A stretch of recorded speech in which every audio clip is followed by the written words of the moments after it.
اور حاکم اسلام جو ہے، خلیفۃ المسلمین، دنیا میں اسلام کی حکومت ہو تو مسلمانوں کا جو بادشاہ ہے اس کا یہ فرض ہے کہ وہ مسلمانوں کا لشکر تیار کرے اور انہیں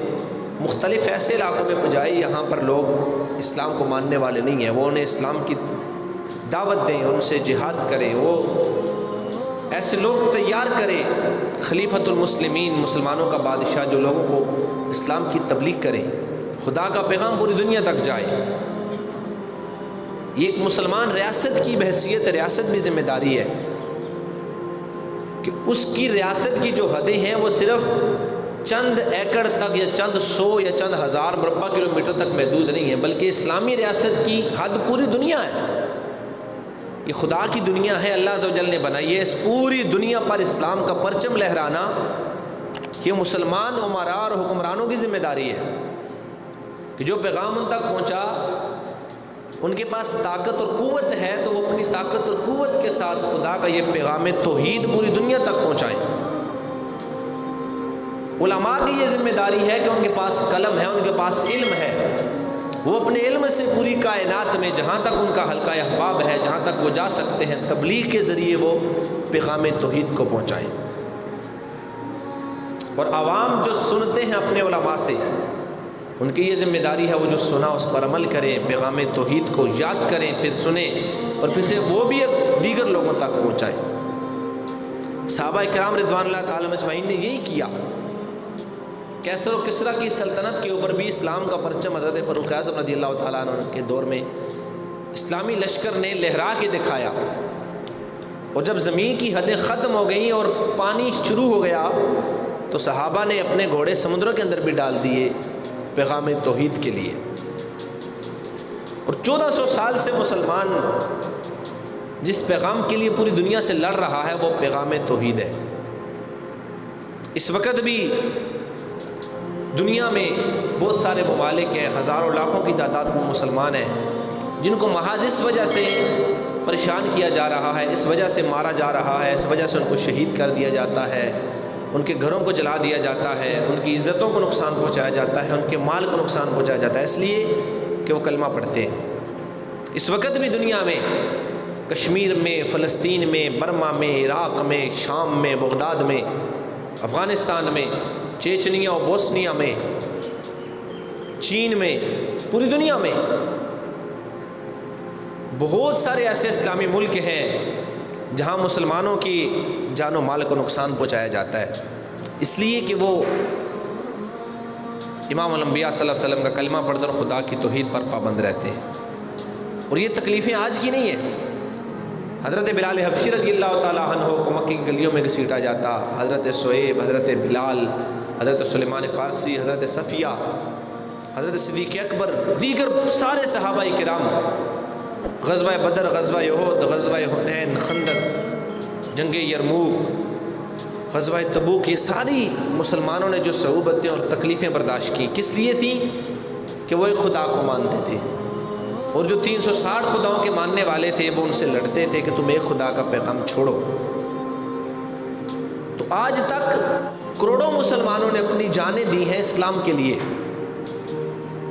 لاکھوں ہزاروں مسلمان اسلام کے لیے آج تک قربان ہو چکے ہیں، صرف توحید کے نام پر، خدا کے نام پر، اسلام کے نام پر اپنی جانوں کا نذرانہ وہ پیش کر چکے ہیں۔ وہ سمجھتے ہیں، اور ہم میں سے ہر مسلمان یہ سمجھتا ہے اگر اس کی جان اسلام پر قربان ہو جائے اور اسے مرتبہ شہادت مل جائے تو اس سے بڑی کوئی اچھی بات اس کے لیے نہیں ہے، اس سے بڑا کوئی مرتبہ نہیں ہے۔ اور مسلمان دنیا میں جہاں گئی ہیں ان کا یہ فرض بنتا ہے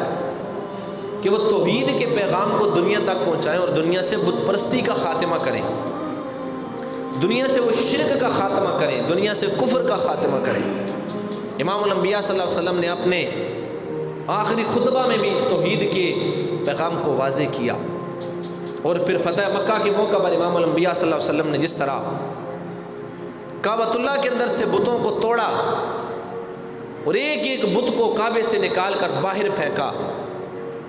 اور عرب سے جس طرح بت پرستی کا خاتمہ کیا اور لوگوں کو جس طرح ایک کلمہ توحید پر جمع کیا، اور پھر اپنے ماننے والوں کو بتایا کہ یہ تمہارے لیے لایا عمل ہے، جس طرح آج میں کعبے سے بتوں کو نکال کر پھینک رہا ہوں اس طرح تم نے پوری دنیا سے بتوں کو نکال کے پھینکنا ہے۔ جس طرح آج ہم نے کعبہ پر خدا کی عظمت کا پرچم بلند کیا ہے، پوری دنیا کے مسلمانوں کا یہ پیغام ہے کہ پوری دنیا سے وہ بت پرستی کا خاتمہ کریں،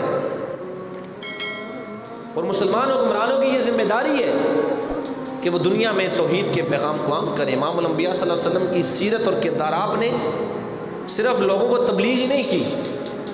امام الانبیاء صلی اللہ علیہ وسلم کی سیرت ہر شعبہ زندگی میں ہمارے لیے رہنما ہے۔ بحیثیت نبی، بحیثیت حکمران، آپ نے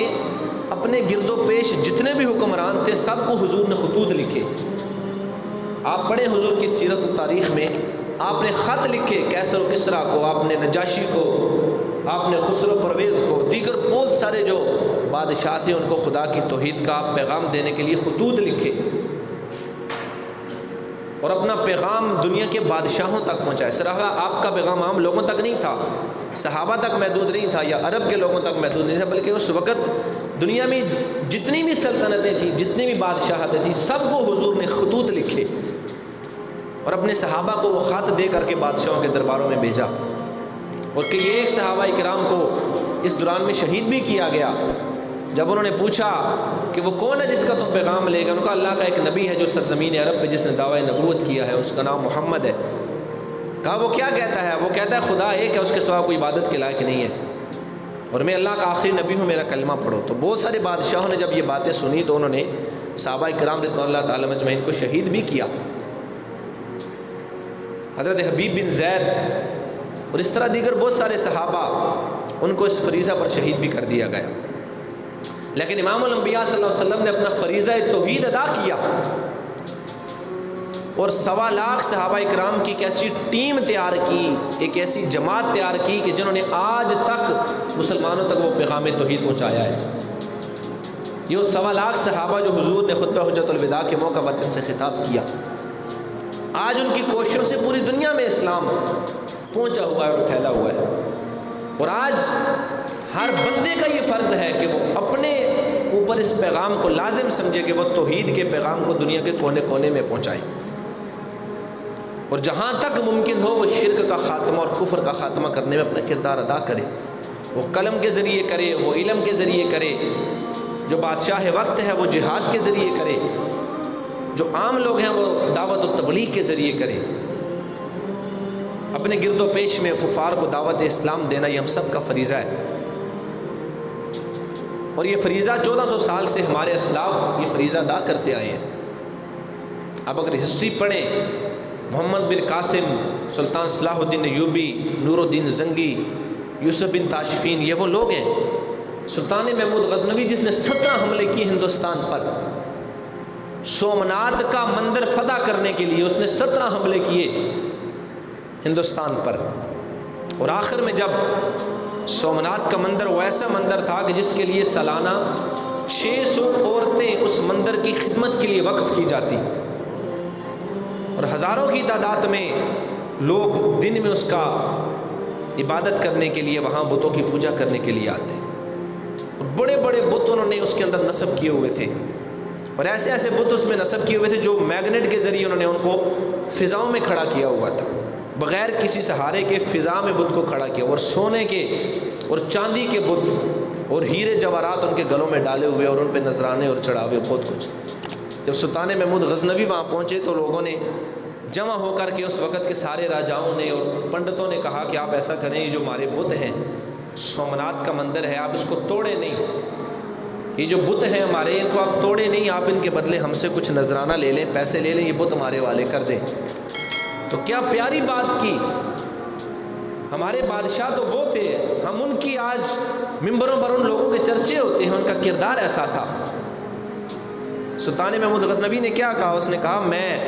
دنیا میں بت فروش نہیں بننا چاہتا، بت شکن بننا چاہتا ہوں۔ میں یہ نہیں چاہتا کہ لوگ مجھے یہ کہیں کہ سلطان محمود غزنوی بت فروش تھا، بت بیچ دیتا تھا، بلکہ میں چاہتا ہوں لوگ یہ کہیں کہ وہ بت شکن تھا، وہ جہاں سے بت ملتا تھا اسے توڑ دیتا تھا۔